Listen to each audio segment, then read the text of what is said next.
Good evening, 12s, and welcome to the Seahawks 360 podcast, where we look at the Seahawks from every angle every week. I'm Candace Higgins, Now I'm Tino Ganasius. and we are back to preview the upcoming game. For once, we got a preview game in. Super excited to get into this one. And boy, is it the week to discuss. Quite a Mhm. few things have happened, or a couple of things of significance have happened. So before we get into our preview with the Seahawks facing the Bills, let's talk a little bit about what's happened since we last recorded, and that is a pretty big deal. Jones was traded to the Seahawks from the Titans for Jerome Baker and a fourth round pick. And so, Tino, we'll start there because that's the biggest news on the Mhm. table right now. Mhm. What are your thoughts? What's your reaction to the trade? Where's your head at? And we'll go from there. Fired up. Fired up. This is Ernest Jones is Coach McDonald's Roquan Smith. He is 24 years old. He's a heat-seeking missile in the run game. He's physical. He's a star in the making, right? There's a reason why the Rams traded him, to the AFC. The Rams did deal him, but they thought highly of him, right? This is an ascending player. This is a player approaching his peak. It is in my notes. The big thing that I put was now the Seahawks have elite athleticism and explosiveness at all three levels of that defense. Because previously, it was Murphy and Williams and Mafe and Hall, and then in the secondary, obviously, it was Witherspoon and Woolen, and you have Pritchett brings that kind of athleticism as well. But now you add a guy in the middle who is strong, he's tough, he's smart, right? This is a guy that not only fills gaps in the running game, but punishes runners in the running game, right? That penetrates. He's not just giving up a 2-3 yard run. These are tackles for losses. So I'm fired up. I think it was a brilliant move. They had 2 4th round picks. Even if they didn't have two, I would have been fine with Baker and their only 4th round pick. I think, 4th round pick is valuable, but not as valuable as a linebacker that you think can be a superstar, that you think has the talent to give a big contract to in a contract year. So he is on the last year of his deal. He is going to be looking for probably big money.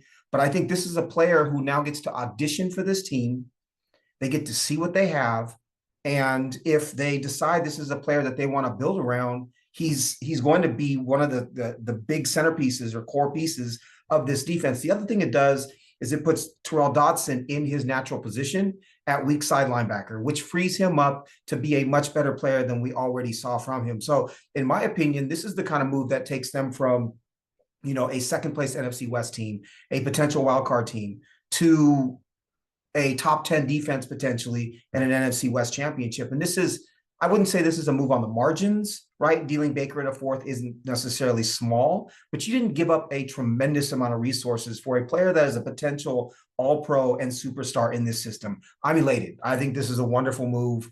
145 tackles, 4.5 sacks last season, 34 pressures, which was 10 more than any other off ball linebacker in the NFL in 2023, a 22% rush win rate last season, which is abnormally high.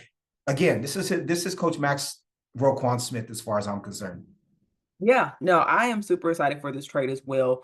I'd like to start with, for one, we'll get into compensation and value and all of that here in a minute, but I love the approach Mm-hmm. of the Seahawks. How many times have we gone into a season with a massive hole and continued with that massive hole all year long? And ultimately, whether we made the playoffs or not, ended up being the fatal flaw of the Seahawks.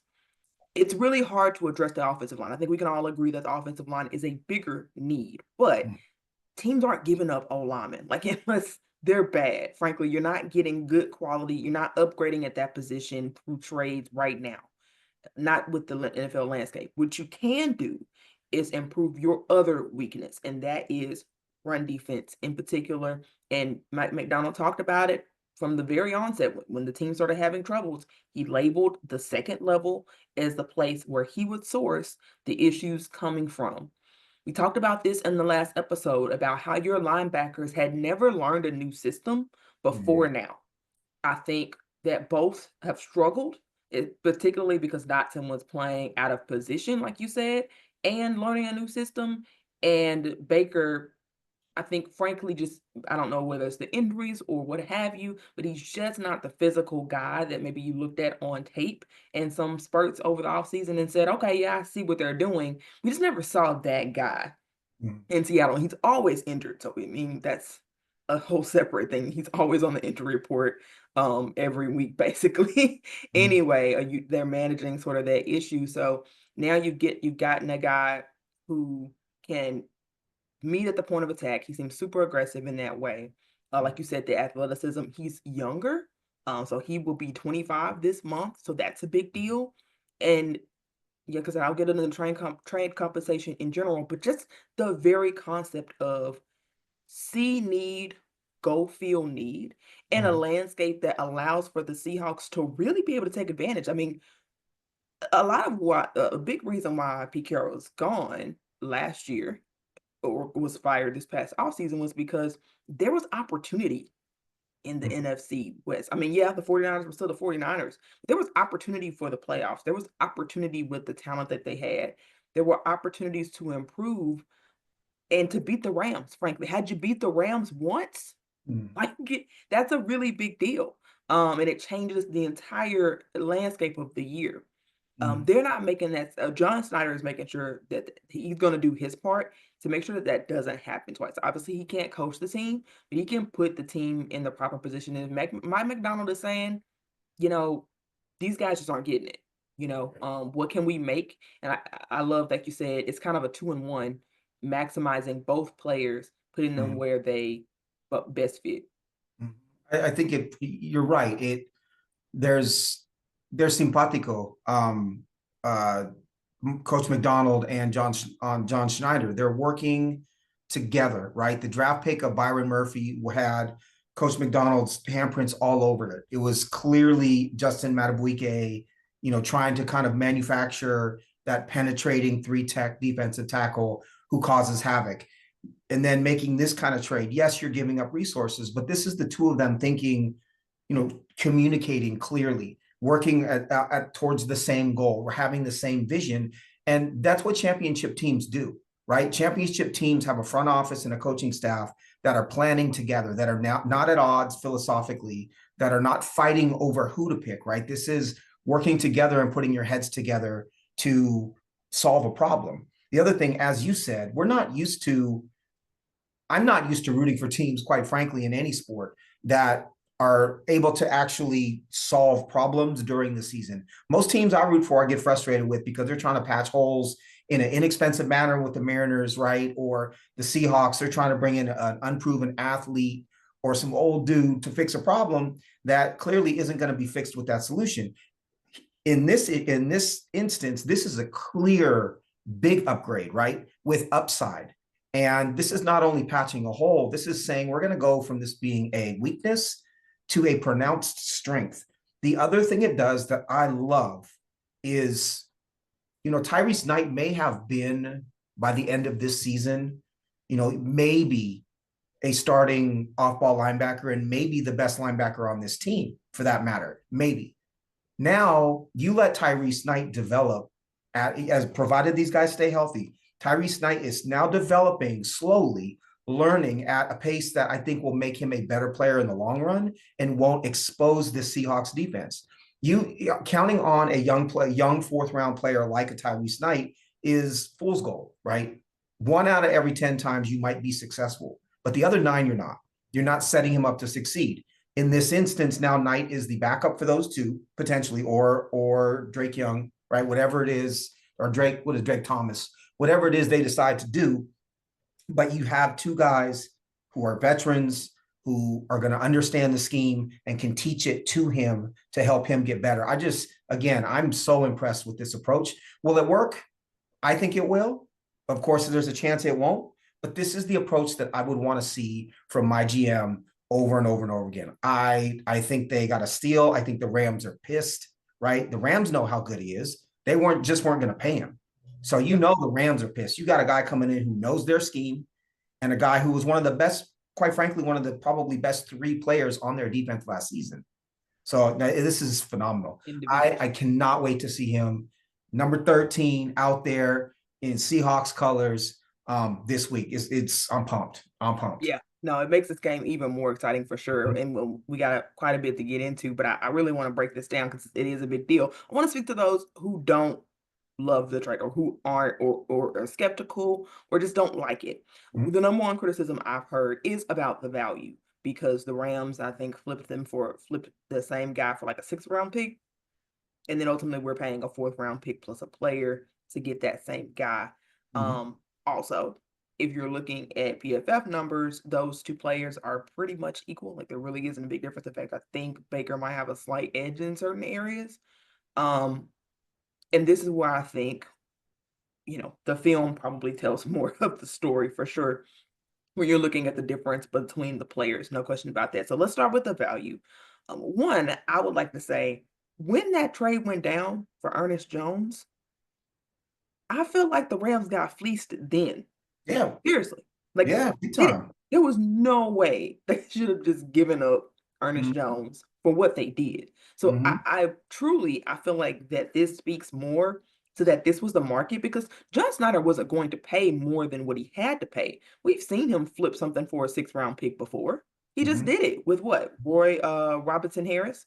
Mhm. Make sure so John's comfortable with the sixth round pick range. So it's not like that wasn't on the table. That for him to give up a fourth rounder meant that there were other people looking for the same deal. And so, in order for John to close the deal, he had to sweeten the pot and give up more than maybe slightly more. Maybe someone else is offering a fifth round. But I would either way, go ahead.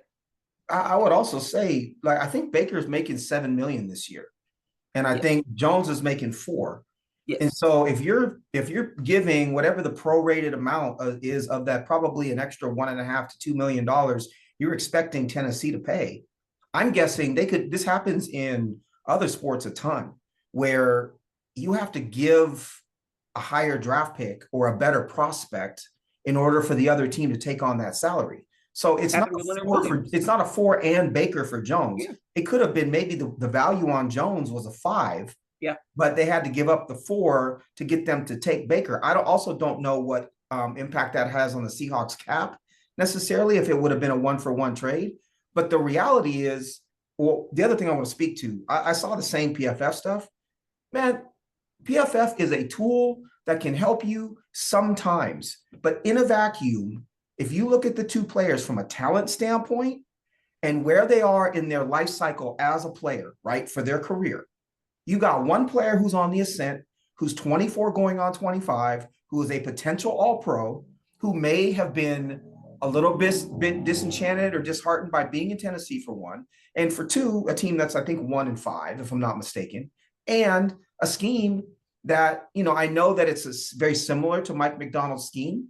But if he's not surrounded by the right players, right? If he's not, he's the kind of player he may need to be freed up by good defensive tackle play in order to make plays. So it's just you can't compare PFF grade to PFF grade. That doesn't tell you the true value of the players, right? In my opinion, the talent level, the where they are in their player life cycle, it's apples and oranges.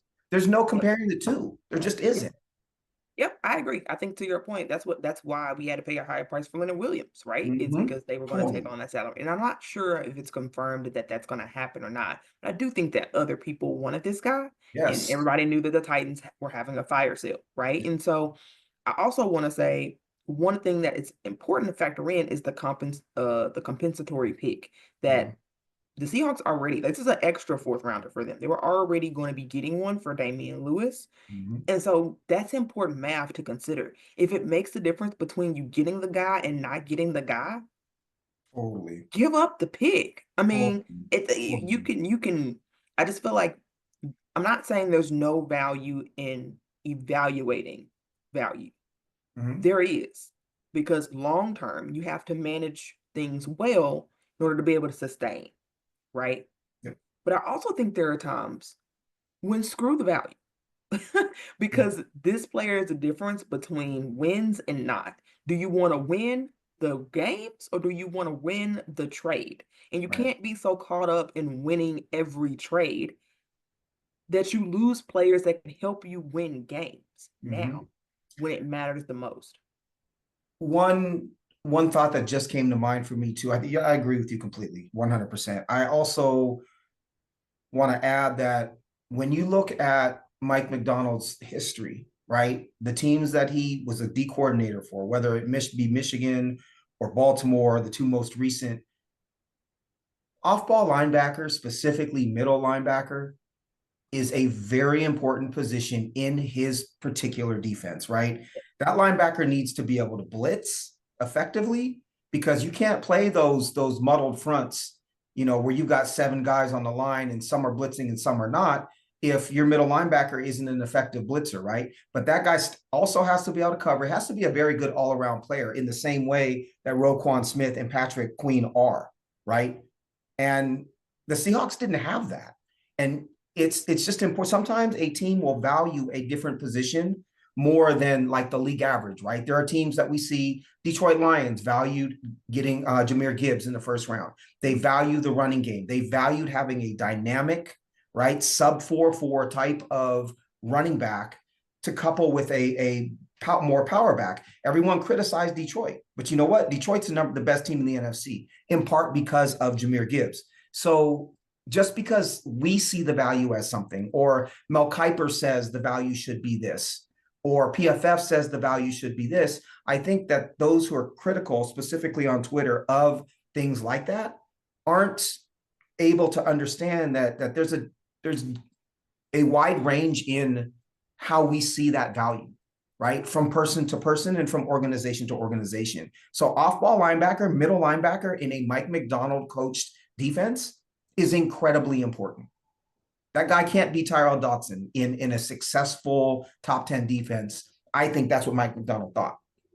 He thinks Ernest Jones can. So if it's a 4 you're giving up, right? We're not talking about a second or a third, right? We're talking about a 4. The 4 this year was Tyrese Knight. I hope Yep. Tyrese Knight is good, but there's no guarantee. Yep. People you get caught up, like you said, in winning each and every trade, which is a good theory, a good idea, a good philosophy. Try to win every trade, win a little bit every time, and your team gets that much better. I see it in baseball all the time, but not when you don't have a middle linebacker in a Mike McDonald defense and you have one available to you at the cost of a fourth. I'm sorry, that's super smart. I Yep. think people just want to be negative at times, right, and be critical. Well, I understand. I understand the thought. I just think the context is important. And I think in a vacuum, this one thing can be true. And then when you put it in context with everything else, ultimately the decision that was made was the right decision. And I think that's really where I fall. When you put it in context, one, I don't mind giving up a 4 anyway. I'm with you. That's not really the end of the world to me, particularly in a draft that people are saying is deep, but it's not top heavy in terms of elite level talent Right. across the board. I don't think this is a particularly strong linebacker class either, and there hasn't been one for a few years. I also think that's important to keep in mind. And so really excited about what this guy brings. I want to talk just one more point when comparing PFF to PFF. I did watch some other people's film breakdown. I had a little bit of time to watch some of the games myself.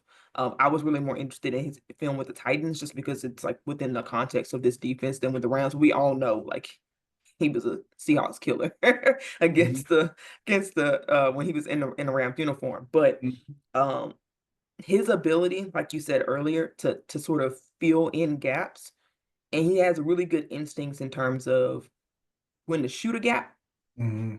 when to pace himself and Mhm. fill in behind the defensive line. He just seems to have really good run instincts. I think his coverage instincts are probably underrated. They seem to me to be better than what other people were giving him credit for. Some people I've heard have said that that's not super strength.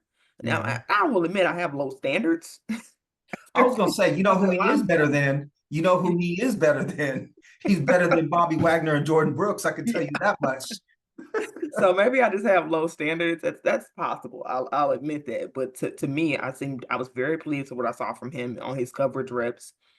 And most importantly, what this team needs is the run defense. And for all the critics of this trade, let's say hypothetically, win at least one against the Rams. We win one against the 49ers. Mhm. And ultimately we make the playoffs. I think everybody's quiet at that point.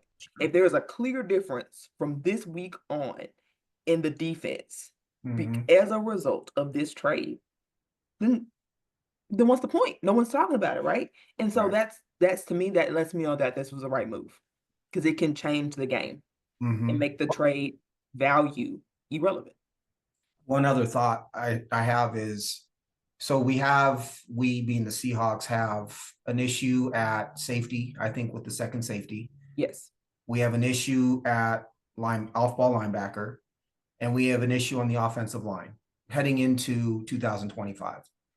If you can address an issue, one of those three, without a draft pick, right? Meaning, and yes, they spent a fourth on this theoretically, but if you're not spending a first, second, or third, and the Seahawks likely will not have a ton of money in free agency as far as I can see, Mm-hmm. right? So you don't have a ton of avenues to address three different issues. If you can address one of those issues by giving up a fourth round pick, right? And you're addressing it likely for the next 3 years. If Jones is what we think he could be and they sign him to a long term deal, you've just shored up your middle linebacker for 3 years and it costs you a four. Yes, you're spending money for his contract, but you're going to spend it anyways, right? Yep. And so for They're me, more. when you can solve a big glaring problem on a team in any sport with this type of trade where you're giving up limited resources, it's brilliant because now you're freed up to spend the first, second, and third round picks and that other four on a guard, on a right tackle, on another guard, on a strong safety, right? And now you've infused talent in the places where it's needed. Yep. Whereas if you had this big hole at middle linebacker going into 2025, you're going to have to spend a bunch of resources on that as well. So I think it's really smart. I don't see the downside in this at all. You were losing Baker at the end of this year anyways, right? You knew he wasn't a fit. Your defense was not good right now. And you gave up a fourth round pick and potentially money in the future in order to bring in a very talented middle linebacker. It's again, I'm all, Slam dunk. I freaking love it. I love it. Yep. Yeah, super excited. All right, so now we'll get it within the context of how this applies to this Bills game. Because one other thing is a transition to talking about one to the next Mm-hmm. is what opponent did Jones just play? He Mm-hmm. just Bills. played the Bills. Mm-hmm. He just played the Bills. So for him, he can just kind of fit right in. Obviously, he's got to probably, I'm sure there's some differences in terms of, terminology, Sure. right? But like this is a guy who understands his opponent, who can come in and since they lost, probably has a chip on his shoulder and really wants to beat these guys. Mm-hmm. And then he's going to help you because he's super familiar with the division, right? Like Yep. he is going to be revved up for every Rams game. And Yep. boy, do we need that. I mean, we've got to break this Rams curse, Mm-hmm. really. And I think having a guy who this is a revenge game for years to come, that's going to be circled on his calendar. I'm sure it's a reason why he would want to come here. For sure. He's going to help you against the 49ers, being familiar with their nuances. And so that's just one other thing. It adds to the context of how great this trade is Mm-hmm. because it puts you then at an advantage, in my opinion. With his knowledge, you don't there's the learning curve. We talked about the learning curve last episode. The learning curve is now, I'm not gonna say it's diminished, but it's substantially lower than obviously it was still being for Jerome Baker. So um You it, also have I was just thinking for this game in particular, if Dotson is at the, weak mhm, side linebacker, he's still the one calling the plays. yes. And, Dotson was the middle linebacker, obviously, for the beginning of the season. It's not as if he can't tell Ernest Jones before every single play, here's what you're doing, right? Because he just did it.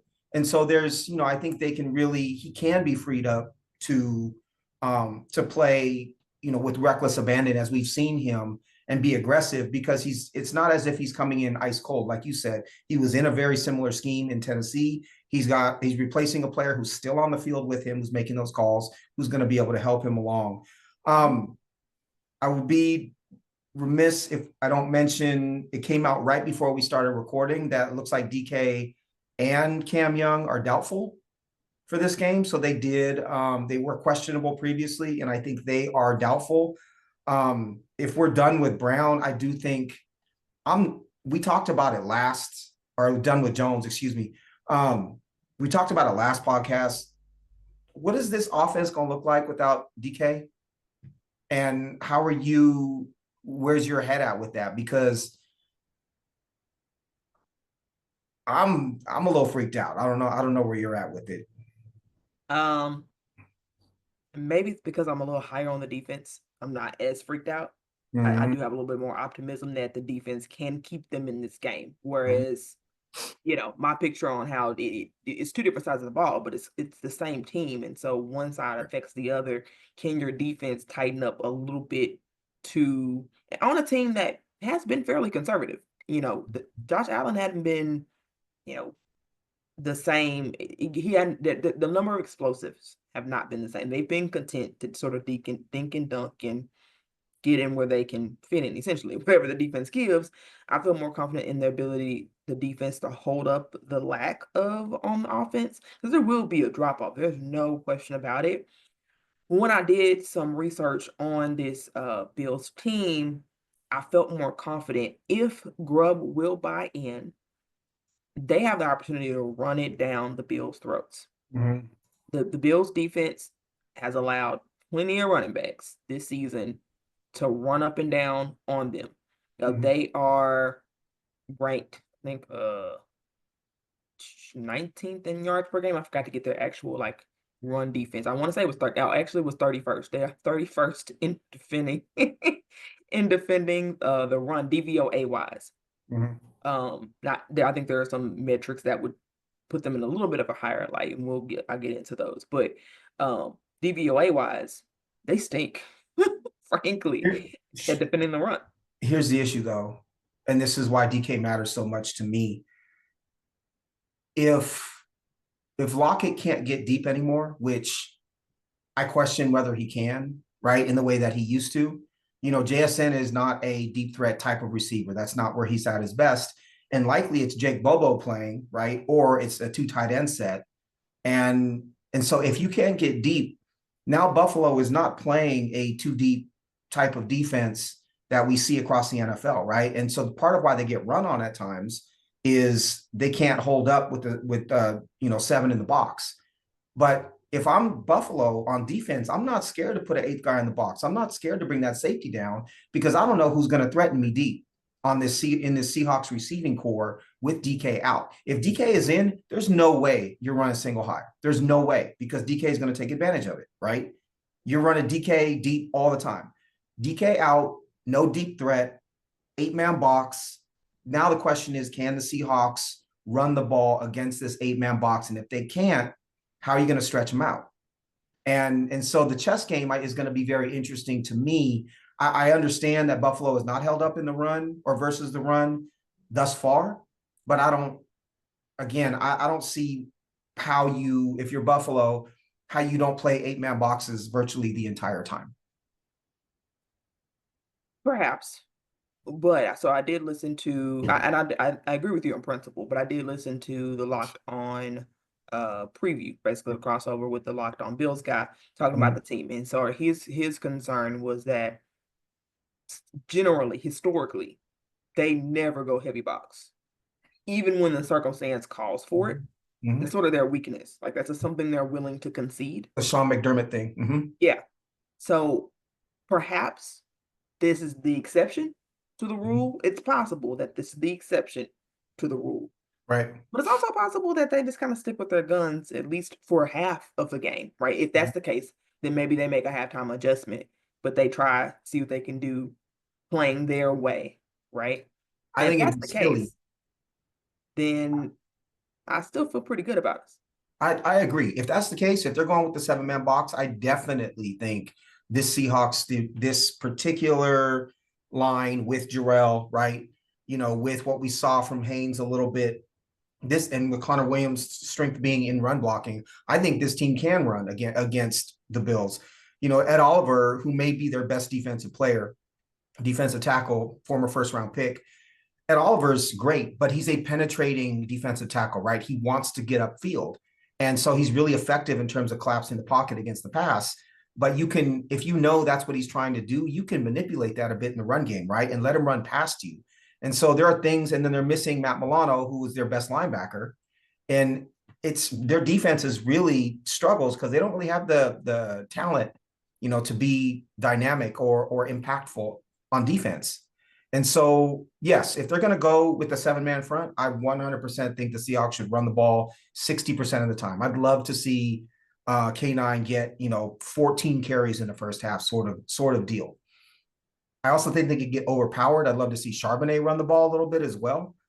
I'd love to see some two tight end sets out there. But if they do go with an 8-man box, that makes me nervous because how do you stretch them out, right? How do you get them out of that?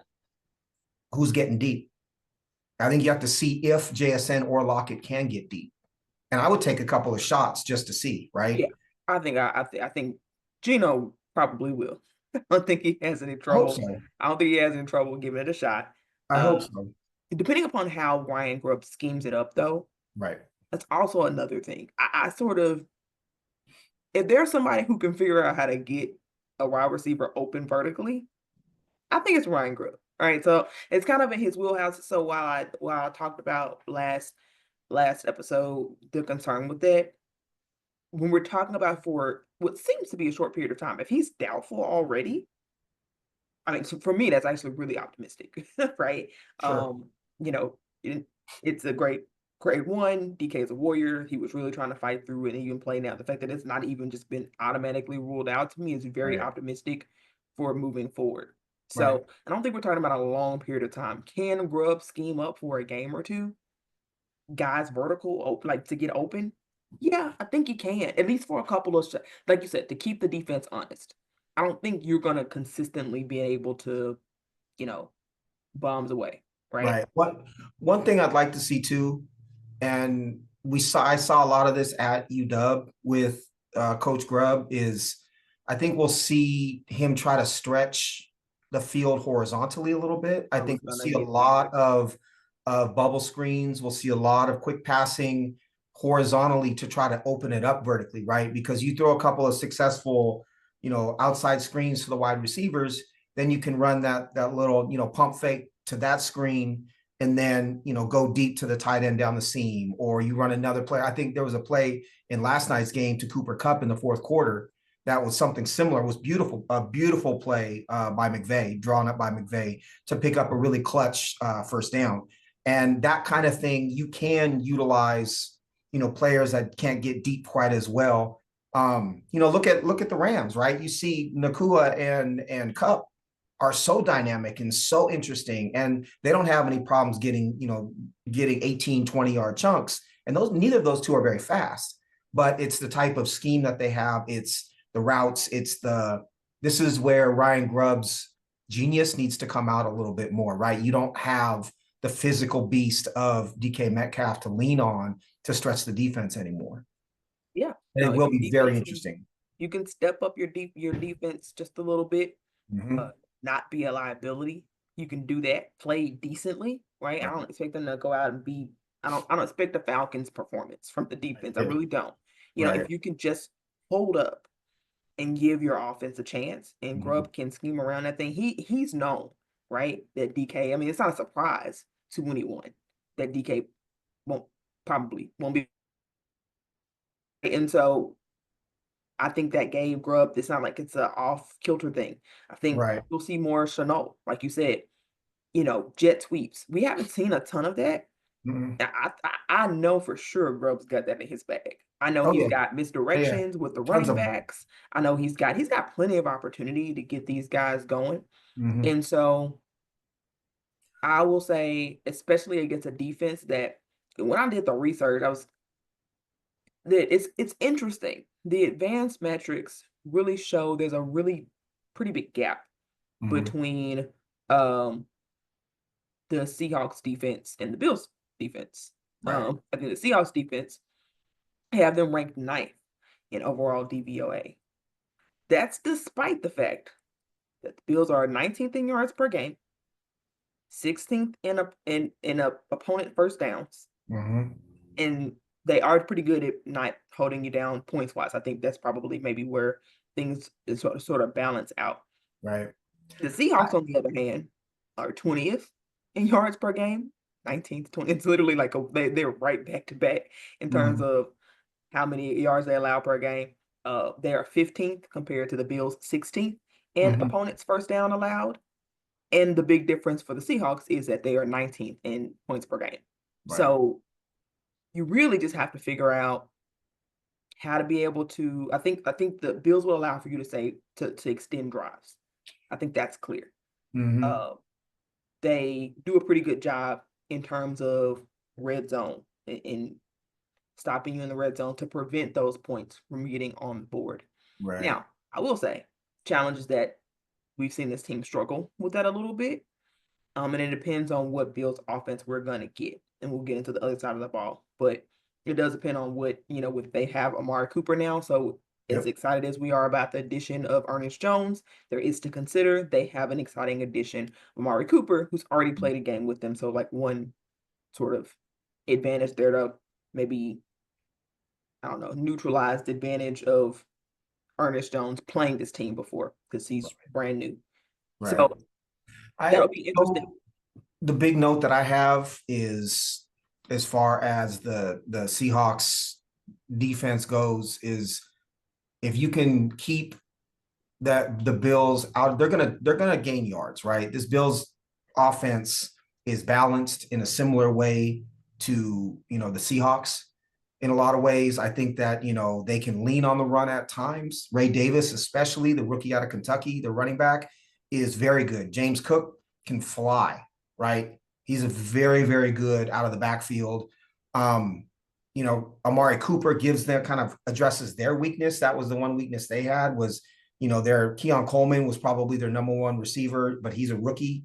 And Khalil Shakir was their, kind of deep threat. But those are not names that everybody knows. You add Amari Cooper to those two, and now you free up those other two to just kind of focus on what they do best.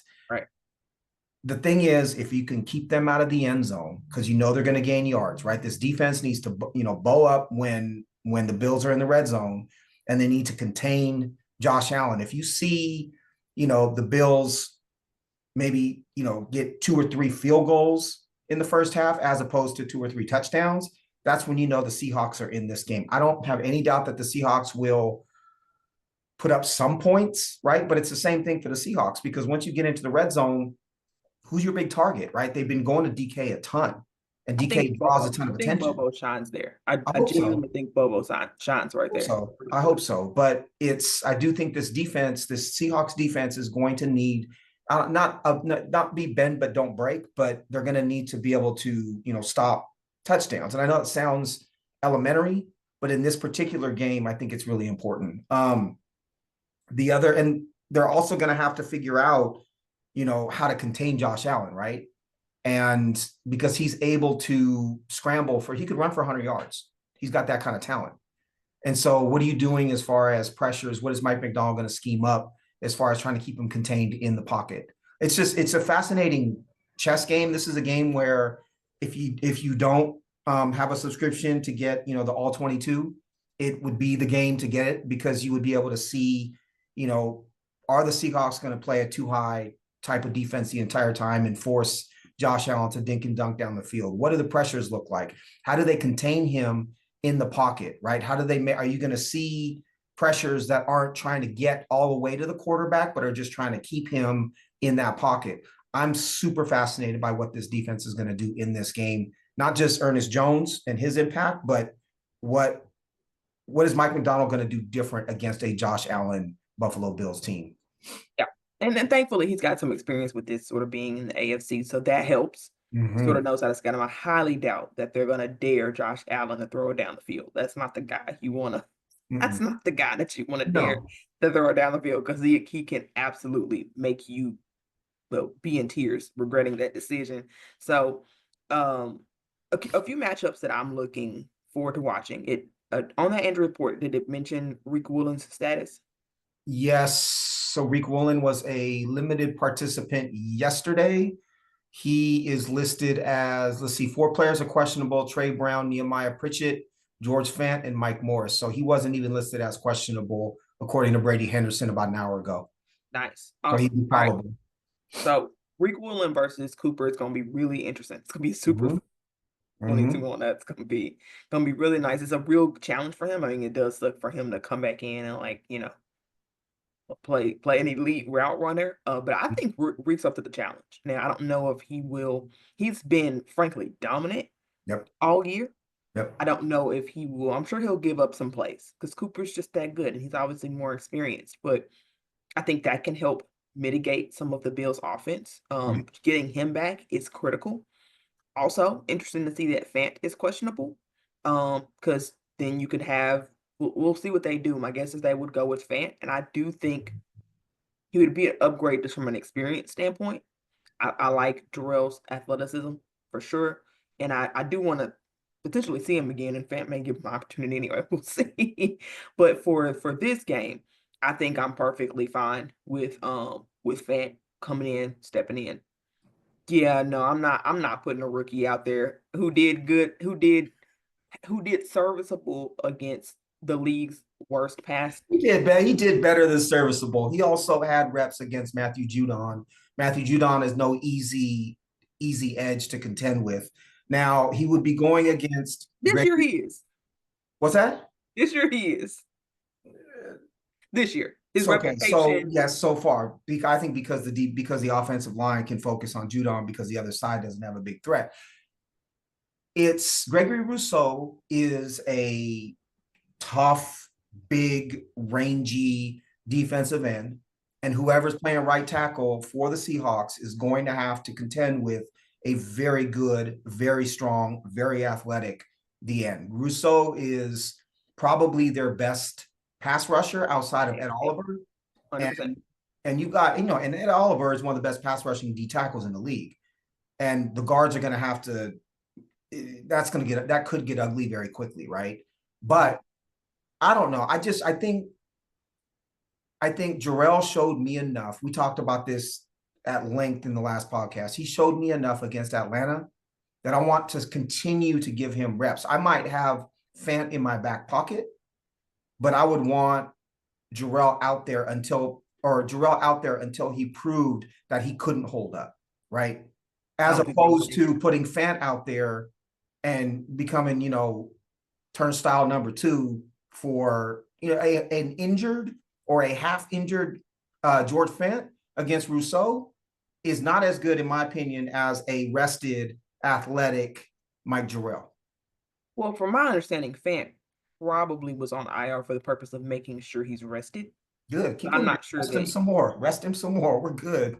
No, I'm not. I'm not gonna. As exciting as it was to have some optimism about someone else on this offensive line, honestly, he couldn't beat out Stone Forsythe, and we saw how that went because his development is still very much so in progress, right? That's how And you so develop if him. Stone Forsythe That's, was that's how you develop him. You develop him by having him in there, right? It doesn't mean you don't roll not a against tight the end Bills, or they're a running still back to trying to chip. win now.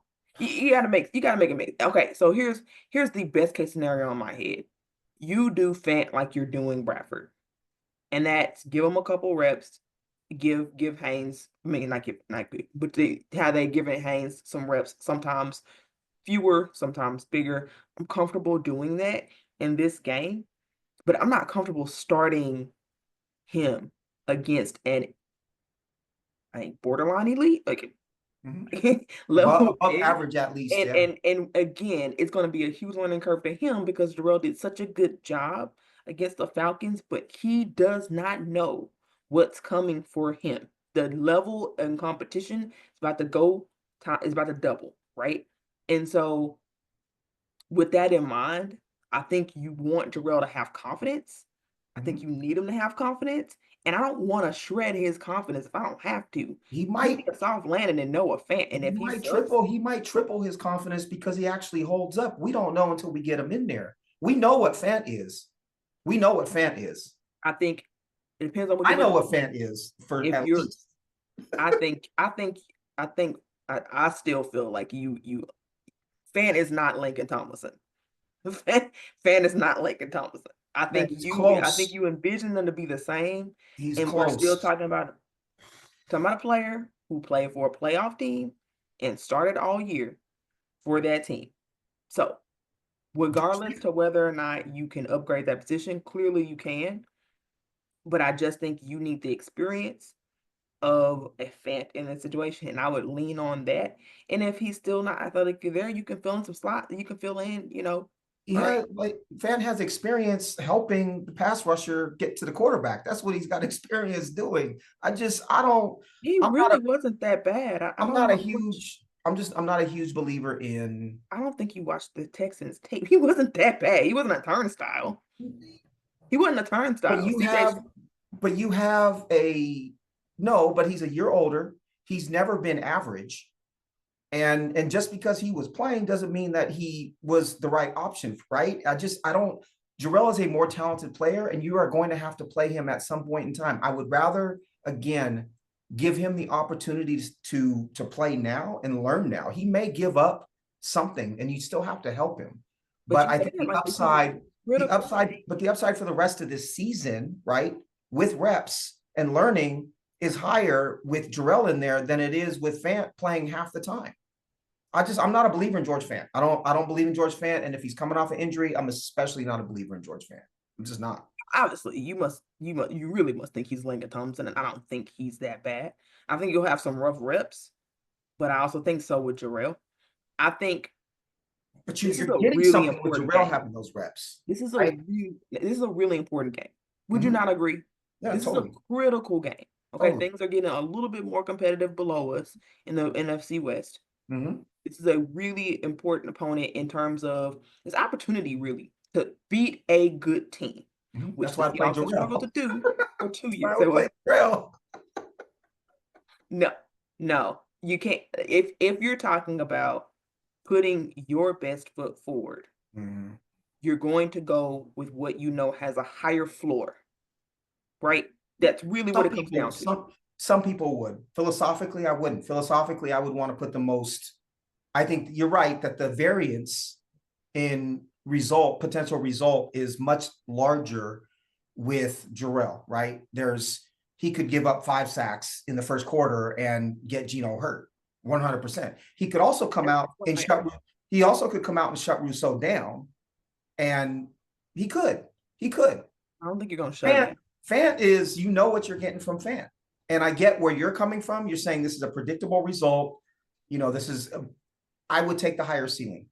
But I don't think you can afford to do that in this game. You could but I against the know, Falcons. sure, The but Falcons, I also know that if I need to pull the plug on Jarrell in the third quarter because he's getting burnt, I can do that, right? I don't that have to hurts leave his him out there for all confidence. 4 quarters. That hurts his confidence. It's almost like a quarterback situation, Maybe we right? don't know him. Maybe he learns from it, right? Maybe he learns from it and he says, okay, these are the mistakes that we don't know, right? There are plenty of players who have to go through adversity to become better. What do They we have always say about the quarterbacks? It's better to start the veteran quarterbacks are and different. bring in the Quarterback young and right, guy two than different it is. positions. They're two different positions. Quarterback is so different than right tackle. For me, we can agree to disagree. I think right tackle is like the glaring the position that we always argue about, whether it's Abe Lucas or Jarrell versus Fant. It's like we gravitate to that right tackle position. Well, that's because we very. And again, I don't want to pretend like I just think that fan is some Pro Bowl or something. And I really don't. Hall of Famer, Candace Higgins. That needs to be the title for this podcast. Is Candace Higgins thinks George Fant's a Hall of Famer? No, I don't. I really don't. I value a floor when you're already missing DK Metcalf. Right? Context is important, okay? This is going to be a hard enough game on your offense Sure. because they haven't played without DK Metcalf. You're already going to have to scheme differently. You're already going to have to do things differently. Adding in another X factor on top of what is already a gigantic question on that side of the ball, for me, is a little too much in a game that can swing the balance potentially between your continued lead in the NFC right before you play these division games and not. So to me, the higher floor in this game, right? There are some games where I might agree with you in principle because I don't disagree with the principle of what you're saying. I just, Mhm. again, I go back to like we talked about with the trade. The context matters. Now is not the time to do an experiment. I'd rather experiment, frankly, against the Rams, actually. I don't respect that pass rush as much. I'd rather experiment there Mhm. than experiment when you got a bona fide dude on the other side of you and you got the option to upgrade, you know, let's not make sure that Gino gets hurt. Like you I don't said, think. See, the kid get there. I don't agree. It's an upgrade for one, and for two, to make the argument, I'm not putting Gino in any kind of plays where he has to hold on to the ball because there's no one's going to get deep against this Bills But you team. have to. Didn't we just say they have to take some shots? They do Just said a that they couple, have to. but for the majority of the plays, I think these are going to be quick hitters. I think it's establishing the run game. I don't think you're going to see a lot of what would have been old school 7-step drop, deep shot sort of plays. I don't think we're going to see that because we don't have anybody to get deep. You have to Oh, take a you're couple right. shots to stretch the defense, but I think the majority of this offense, this game plan, we're going to see a much more condensed, shorter passing game, running game type of attack from the Seahawks. If that's the case, Gino doesn't need as much time to get the ball out, right? And so you can afford to have someone like a Jarrell who might be an upgrade in the run game because of his physicality and his athleticism in the game. And he's not as susceptible to giving up big sacks because you're not putting him in positions with play calls for him to give up those sacks. So I think the argument can be made both ways. I completely understand your point. I think, on another day, I might actually agree with you. If it wasn't George Fant and it was another veteran who I disliked less, I might agree. But I think in this particular situation, when I look at these two players, I would like to see Jarrell be the player that starts and plays until he proves that he can. We also don't know if George Fant's actually going to play, so I you think know, that's questionable. So yes. I think that I don't if Tyrese Knight's not playing, I don't think Jarrell's playing. George Fant's not going. I think that's what it's gonna come down to. Also, I'm gonna say that while I do think this team needs to run the ball more, and I do think they need to get horizontal, I think we should also keep in mind the context of what we've seen. And I don't think that we're gonna go from what was 60, I want to say 67% passing to like 20. So I also think they're still gonna take too many shots. Right. Now, let's just be honest. They're still gonna take too many shots downfield because that's Ryan Grubb. So I also think as much as I trust him to scheme things available, I know at some point I'm gonna be like, all right, guys, let's just run it here. I can already sense that because even if he adjusts, it's gonna be relative, right? Like you're not overhauling your entire playbook overnight. They've built this playbook around 3 wide receivers, frankly. It's only gonna be so much you're gonna be able to adapt on a down to down basis. You will, but like it won't be a completely looking different offense either. Like I think there, you may be right, but I think there is a chance that that happens because I mean, it'd be fun. Grubb's recent history is with three great wide receivers, but he loves the run game. He wants to be able to run the ball. And I think they understand. They also are going to have to try to keep the ball away from Josh Allen as much as they can. So controlling the clock Yeah. is, I think, more of a priority against a team like Buffalo than it might be against others. I don't think it's going to be night and day difference, but I do think we will see a shift towards the running game and towards the short game more so than we've seen up to this point in time. It's both the Bills and DK's injury, as far as I'm concerned. Yeah, I think I agree. I agree with you. I think we agree on the variance level, but yeah, in principle, I agree with you, and that's what we need to see in order for this team to have a chance to win. Frankly, Mm-hmm. flipping the other side, one matchup I have that's important is Siren Torrance. Mm-hmm. He's not that great. He's sort of been struggling himself. Him up against Leo Williams for me is like licking my chops. But one of the points I got 4 keys to the game, and I Mm-hmm. guess sort of I'll get into them since I'm here. And one of Mm-hmm. them is I need for Boye and Derek Hall to hold up on the edge and set a strong edge. I care more about pressure from Byron Murphy, from Leonard Williams, interior pressure, and then have your edges stay in place. Not to say that Josh Allen can't run out of the middle, so you do still need to be disciplined, but I trust those guys to do that for sure. Leo Williams to do that. Mm-hmm. Um, where I feel comfortable saying, Boye, I know you're great and your athleticism is wonderful, but let's just prioritize this first. Right. If you take that principle. I think taking advantage of their right guard is something that is a great matchup that could potentially swing the game. I also have Jones versus Cook. Ernest Mhm. Jones versus James Cook is a really key matchup.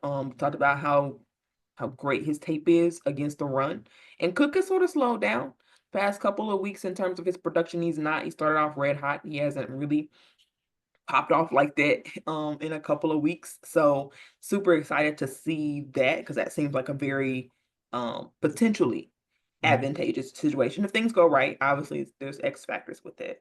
Mhm. We talked about Oliver versus Bradford a little bit. That was just scary. There's no way around it. Just gotta. It's just nothing we can do, but just Mhm. hope they play Haynes more. It's really all we got. That's Right. Right. all we got on that one. Okay, but to my other official keys of the game. I thought hold and contain, running the Mhm. ball. Talked about that Mhm. for sure. But also I think I mentioned this before, but I just want to emphasize not just running the same way. I think Mhm. diversity with your run game is gonna be very important. Can you use some misdirection? Can you use some jet sweeps? Like Mhm. that's really important to me. Because they're I think their defense isn't great. They're not stupid. Like they, if you do predictable things, they will quickly adapt and you'll be Right. stifled, especially knowing I also think the creativity will help your offensive line who struggled in run blocking, Mhm. frankly. I think that'll help them out quite a bit. And then finally, last point, take care of the ball. For the love of God, Geno Smith, please take care of the ball. Right. Um, Josh Allen has not thrown any interceptions, which is so insane for me to say. That's wild. But they've done a elite job at taking care of the ball, even if it's been at the cost of some points on the board. They still won games, and they're learning that their offense doesn't have to Right. doesn't have to be bombs away. They can take care of the ball, still win games, and be more efficient. Um, so I don't know if this is going to be a game where your defense is going to be getting turnovers. They struggled with that as it was. I don't think you're going to see that. I wouldn't count on it for sure. Geno's going to have to take care of the ball. I I agree completely, and I think that Allen's lack of turnovers in a lot of ways is a product of facing those two deep coverages and taking what the defense gives him. Mhm, Although in the past he would overthrow even on those short routes at times, overthrow guys. I think mhm. he's gotten a lot better. I completely agree that establishing the edge, right, is super important. So you're keeping him contained. He's not leaking out and taking off. But then your D tackles have to be able to get home, right? You have to be able to push. And yeah, I think Osiris Torrance has been a liability for them. He's also incredibly athletic and was a high pick. And so he has the athleticism to do a good job. But I do think a veteran like a Leonard Williams can take advantage of him. And that is a matchup that I had earmarked as well.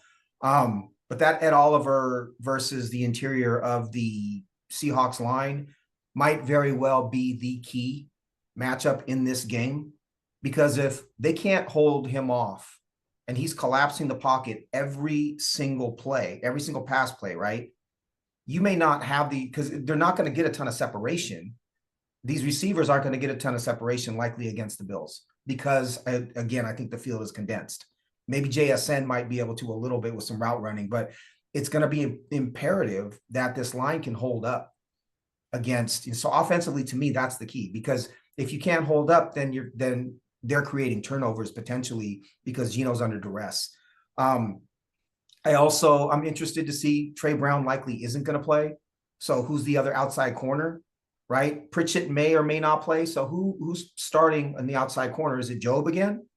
Um, I'd love to see it. Let's Again, I go. found the same place as I did a little bit with Jarrell, where it makes me a little nervous because, but I really do. I believe in what Job did in that last game. Right, he played incredibly well. So Against elite talent. he did, and then two other roster notes. Ty Okada was waived yesterday, which makes me wonder if Jarek Reed is on his way back. Jarek Reed was a full participant. Great That would point. be interesting to me. I like Jarek Reed a lot. I Yeah, think I do. he's got high upside, and it would be interesting if he's the other safety playing. Can they place him? Is he going to be able to, hold up in that two deep with Julian Love. That gives me more confidence from a talent standpoint than playing the other options. And then Stone Forsythe was placed on IR, which I found interesting as well. So he's out for at least 4 games. But yeah, this is a really fascinating matchup in many, many ways, right? What's the attack plan against Allen? What's Ernest Jones going to look like? Is he going to be able to cover? I almost said Dalvin Cook, James Cook. What does Dotson look like on the weak side? Do we have a much better player out there? Can the guards hold up against Ed Oliver? Can whoever starts at right tackle hold up against Rousseau? This is a super fun game. Do you have a prediction for this game?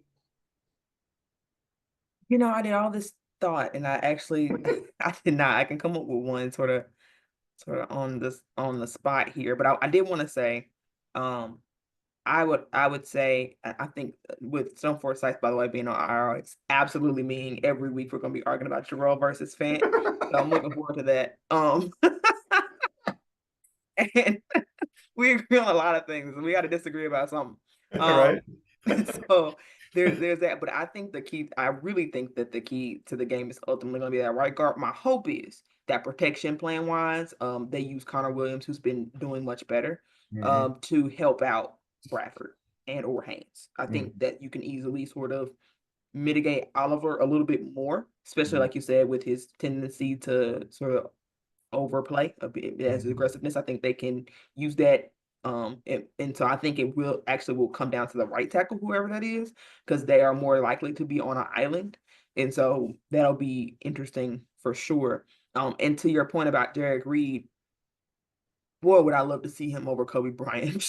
Me too. I understand he's fresh off injury, but like he's been in the rooms, right? Like yes, you can't duplicate live reps, but I think that He's Derek talented. Reed, you said what? He's talented. Yes. He's very talented player.